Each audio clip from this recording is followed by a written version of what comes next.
Olá, a paz de Jesus, o amor de Maria estejam com vocês.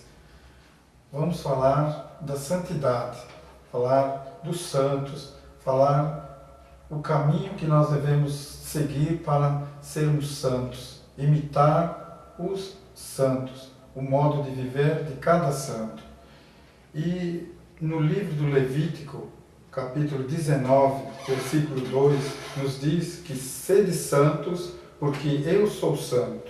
Ser santo é um compromisso pessoal. A santidade é uma vocação maior.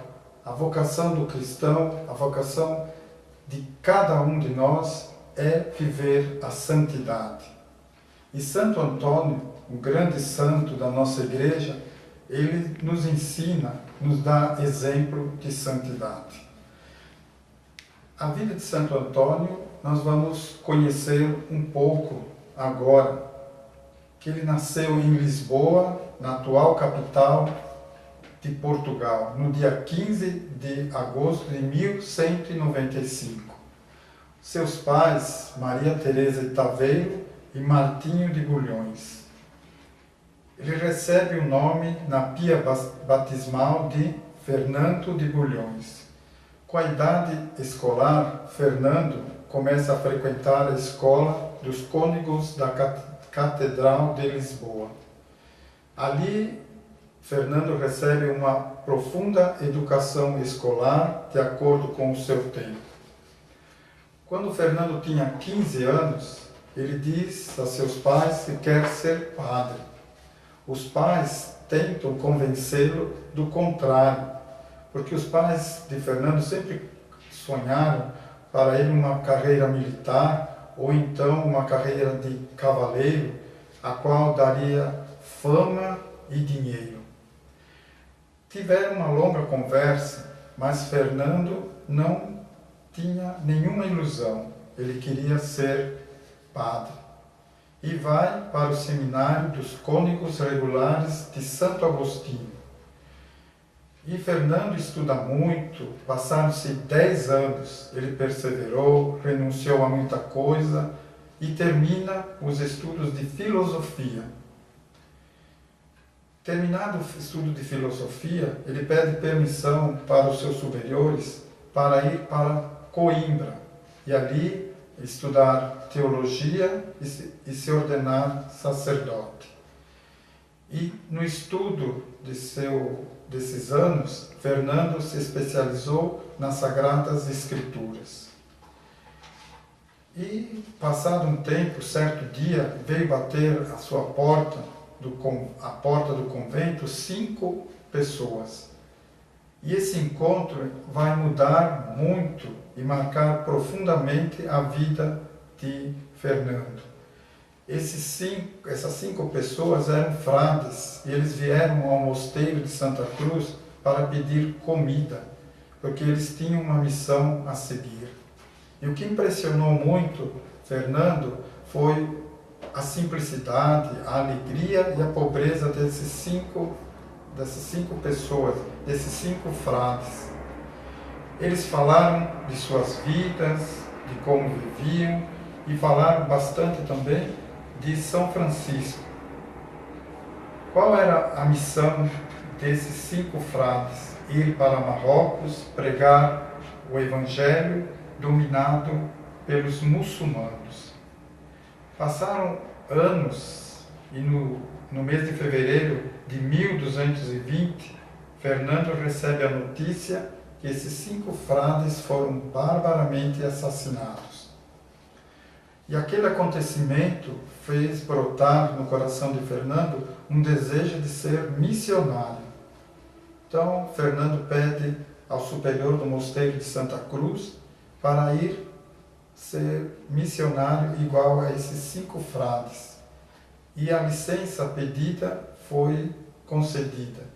E Fernando veste o hábito franciscano, abandona o mosteiro de Santa Cruz, passa a se chamar Antônio e vai para um convento franciscano com o firme motivo: tomar parte da coroa junto aos santos mártires. E com a decisão e com a licença obtida, finalmente embarca para Marrocos. Mas como todos nós sabemos, os caminhos do Senhor não são os caminhos traçados pelos homens. E no caminho para Marrocos, Frei Antônio contrai uma grave doença, a malária. E desde que colocou os pés em terras africanas, a febre não o deixara. Passaram os meses e Antônio não melhorava. Ele reconhece a vontade de Deus, que o toma pela mão e o conduz a caminhos não imaginados. Então, decide voltar para Portugal. A viagem seguia tranquila, os dias se passaram, mas numa noite ele tiveram que enfrentar uma grande e violenta tempestade. Ao amanhecer daquela noite, não estavam em terras nem da Espanha e nem de Portugal. Eles chegaram às costas das ilhas da Cilícia, na Itália. Antônio segue para um convento franciscano ali na região. Conta tudo o que aconteceu na viagem, fica aí algum tempo, mas vai morar em Messina, onde ele participou do capítulo da Ordem de Assis. Nessa região, ele conhece São Francisco de Assis pessoalmente. Seus superiores mandaram para uma província na Romana, um convento perto de Fole. Vive ali uma vida simples de cozinheiro, mas seus superiores percebem que ele tem um extraordinário dom de pregador. Então, foi no convento de Arcélia, a uns quilômetros de Pádua, que Frei Antônio fixou a sua morada. E no ano de 1231, a fama de grande pregador é conhecida em muitos lugares.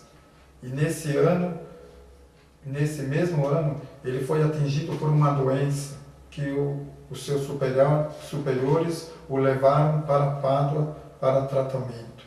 Mas, em Pádua, Antônio falece no dia 13 de junho de 1231.